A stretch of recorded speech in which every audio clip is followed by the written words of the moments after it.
Welcome to this week's Kindness Cafe podcast. Grab a cup of coffee, tea, or your favorite snack, relax, and join us for another uplifting story. I am Seema, your host. Human trafficking is a leading and fastest growing criminal industry in the world. Numbers show that over 2 million people worldwide, mostly women and young girls, are victims who are subjected to forced labor and sex trafficking. And in specific countries like Nepal that have extreme poverty, high rate of illiteracy, and poor law enforcement, human trafficking continues to be on the rise.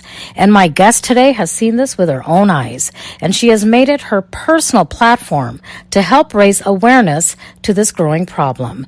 Let's welcome my guest, Surabhi Khanal, Miss Nepal US 2019, to hear how her kindness journey began at the age of 12 with her first visit back to Nepal. Hi, Surabhi. Thank you so much for joining me today on Kindness Cafe. First of all, let me congratulate you on winning Miss Nepal US 2019. What a great win. Hi, Seema. Thank you so much for having me on your podcast. I'm so excited to be here. And yes, it was quite the moment, especially my crowning moment. And I've been excited about pageantry ever since. So thank you so much for having me. That is wonderful. So let's give our listeners here a little bit of background information on you. You were born in Nepal and moved to the U.S. when you were 2.5 years old. Your first visit back to Nepal was when you were around 12.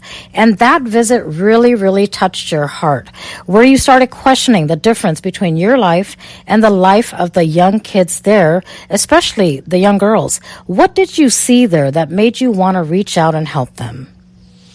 Yeah, it was back in 2010, and yes, I was at the age of 12, and I think at that age, just seeing the differences really made me understand the word privilege and like the presence of privilege, because another 12-year-old that is exactly the same description as me, a South Asian female girl, would be living such a different life in Nepal, and I think that's when it hit me is I started to question why was I living a different life than a girl in Nepal? And especially that's when I also realized there's a lot of vulnerabilities that comes with privilege. And that really made me wonder about the social issues that are present there and the oppression that I might see at a greater degree than in the States. Yeah, that is so true. And I know by profession you are a chemistry major, and unexpectedly you got into running for the Miss Nepal pageant, where you actually, like I said, won the title. And you started Medlov, your nonprofit organization, at the age of 17. And at your pageant, that caught the attention of the people there. Can you tell me about that and what exactly is Medlov? Yeah, so Medlov was a nonprofit organization that I founded when I was 17 years old, and it was a community service project that had grown into this organization, and it continued to grow as I carried it along. And then around third year of college, when I entered pageantry and I needed an advocacy, I decided to link the work that had already been doing with Medlov into my pageantry, which really happened to help me stand out among the contestants. And luckily, after winning the pageant, it caused me to gain a lot of limelight for the cause itself, and I was able to create a lot of connections with organizations in Nepal as well as in America, and really take it to an international level of community service. Yeah, and I know you were focused at first on the women and girls in Nepal, but worldwide, now you're targeting this, worldwide. What are the things in these girls that these traffickers look for? Are there certain things that make them targets? I think number one thing is vulnerability, no matter where you go. And the number one thing in South Asian countries, specifically Nepal, is the type of cultural system that is already binding to a young girl, the responsibilities and the unsaid code of society that they're just expected to follow. And with this code comes an awareness to the men, knowing that, this girl won't speak up, or this girl is timid, or this girl was taught to be quiet. And it's with those vulnerabilities that they really just attack first, because they know exactly how they're taught to behave. So that's what causes them to kind of attack that vulnerability. So the number one thing that really stands out to traffickers is vulnerability. And I remember in our conversation, the sad thing is you were saying, especially in Nepal, and I know countries like India as well, a lot of these traffickers are people in our own family. It could be an uncle. It could be a far relative. Like, how do you bring that out? I guess girls, like you said, just really need to speak up. So what should these girls do? Yeah, I mean, really digging into why this even occurs, we have to really go into the psychology of a perpetrator. And the reason I find that it's usually someone who's known to the victim that carries out the attack is because they're aware of the behaviors of the victim. They're aware of the reactions of the victim. And that's how they know that they can gain control of the situation. And that's really what causes them to feel confident enough to attack. And it's really disheartening to hear and see that some of these young girls are really in danger in their own homes. And I know besides the trafficking, you've also covered other social issues, which you do talk about on a regular basis. You've done domestic violence. Any things that you see similarities between all of these things? Yeah, I mean, I like to tie it all with the umbrella of women empowerment, and that's a very big umbrella that covers a lot of issues. But the number one thing that I really encourage a lot of women when I do speak to them is to be self-aware of the abilities that we already do have. It's not that we don't have the power within us, it's that we were taught to kind of overlook our own potential. And because of that mentality, we've created an entire movement on how to recognize our own potential. I mean, women are so capable, and I think that's where I really tie it all into, whether it be sexual assault, domestic violence, sex trafficking. It's that we're not aware of the potentials, that we're confident enough to speak up and fight for ourselves, and that leads us into a path of feeling as victims, when really we are always empowered, and we should be able to recognize that strength. That is so true. And when you go around doing public speaking events, what kind of response are you getting, especially from women and young girls? From young girls, I think they're very eager to learn and to really hear a different perspective. And I feel that that eagerness comes from, like I said, no matter, even in the States, I mean, there's this unsaid code that a girl should behave a certain way, and we're just mentally, blindly following that. And that's what causes us to be so eager to hear another woman speak about empowerment, is because we're willing to break out of the box, but we just don't know how. And I think that the major response that I get from young girls and other women is that they're so eager to kind of finally be this confident woman. And it's really just about recognizing your own potential. And I think eagerness is a very good response, but it's really up to you to carry it out. And that's the biggest part of women empowerment, is to find your own self journey to be empowered. And to have role models like you that can help build their confidence to do that. What I'm so impressed by, Surabhi, is you were only 12 years old when you went there. So, I mean, just to be that young and have so much feeling without even knowing what you're going to do next. But, I mean, it's just wonderful that someone like you can have those feelings and just really have that strength and power to be a voice for girls who need it. And I'm sure many of them listen to you, and you've probably gotten a lot of them out of trouble too. If they actually speak up, seriously. Have you ever had anybody just come directly to you and say, hey, you know what, you really helped me? I've always tried to take those cases very, very seriously, because at that point, when someone comes to you in the vulnerability of just having gone through something, it is such a crucial moment in their lives. It's a moment that they're out asking for help, and then they're going to remember forever.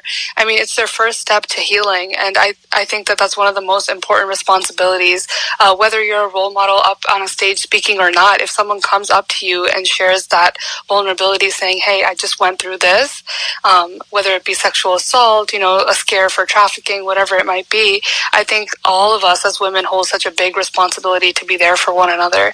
So. Very true. And during your year reign as Miss Nepal, what kind of things did you do out there? Yeah, so I was able to coordinate with a lot of organizations back home as well. I had already been in coordination a little bit with Mighty Nepal, which is an organization that provides a lot of resources for survivors of sex trafficking. I look up to the founder a lot. She was a former CNN hero and had done all this work, and she was one of my inspirations. So I was able to coordinate with her, and during my reign, I was able to follow up with more initiatives. So I really did get to, meet a larger organization, a larger platform of people that were carrying out, larger scale work where they had entire communities built out for survivors. There were companies and entrepreneurs fueled by all survivors. I found a company that had an entire wardrobe of different saris, and all of the saris were handmade by survivors, and that was their way of kind of finding that empowerment and stability within themselves. So it was beautiful to see and work with all these great people during my reign.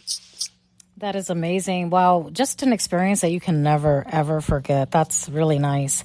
I can see, Surabhi, that you are a very busy young lady with so many big responsibilities, from working to hosting monthly segment on Geo TV to talk about social issues to several public speaking events, and you're only 22 years old. I dare to ask you, what is the next step?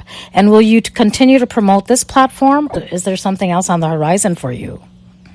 I always like to say that with social issues, whoever you are as an identity, all of those issues that you have carry along with you. So as a woman, no matter where I go, the issue of women empowerment will go with me. But as far as practically working on another issue, I really wanted to dig in a little bit into the educational sector and work in education and young children. My degree is in chemistry, and I find that there's a lot of lacking in science literacy, not only in Nepal, but in the States as well. And I really want to work on the science literacy of young children across the world. So it's a floating idea, and it's an ambitious one, and I haven't really started on it, but I'm looking towards starting that soon. Well, I don't doubt that you will do it. I know you're very ambitious and hardworking, so there you go. And what about more pageants? Any more in the future? Mm-hmm. Yes, of course. After I stepped into pageantry, I just can't seem to leave. It's been really that one of those experiences where you get that overnight fame. Suddenly a crown's on you and everyone knows you and everyone wants to have an interview. So I find it to be a very strong and powerful platform. And I do want to hopefully recompete for Miss Universe Nepal. I competed last year, made top 18 as a finalist. And this year I took a gap break just to work on school and graduating and different things, but hopefully next year I'll be back and I'll be able to compete for the international platform again. Wonderful goals, wonderful future. Your parents must be so proud of all of your accomplishments and your future goals. I wish you, Surabhi, all the best in your journey. And you definitely have my vote for Miss Nepal Universe. And I'm sure you probably have the vote of a lot of people out there. So it's so nice for me to see young role models like yourself that can inspire and help others to be heard and to have a voice in today's controversial issues. I want to see you back here with us after you win your next pageant, which will hopefully be soon. And I want to talk to you about your next venture. All the best to you, Surabhi. Thank you so much for joining me today on Kindness Cafe. And Surabhi, I just want to ask you, if you had to give one message to our listeners out there today, especially women and young girls, and actually any kids or any people that are involved in trafficking or anything that is, involved with corruption, what message would you give them? Honestly, I would say something very simple. I would tell them, just dare to lead, dare to be authentic. A lot of people say, be yourself, stay true to yourself, but it's very hard to do. And for those of you who are brave enough to speak up and act at the time of need, I think that is where all social change starts. And that is where everyone needs to start and just look into themselves and just go out there and just dare to speak up about the things that aren't right. So I think that would be my message. Wonderful. That is a perfect message. I hope all of you out there are listening and follow this advice if you need it.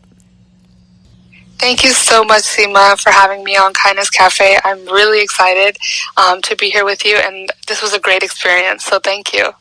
Thank you. And with that, I want to thank all of our listeners for joining us today.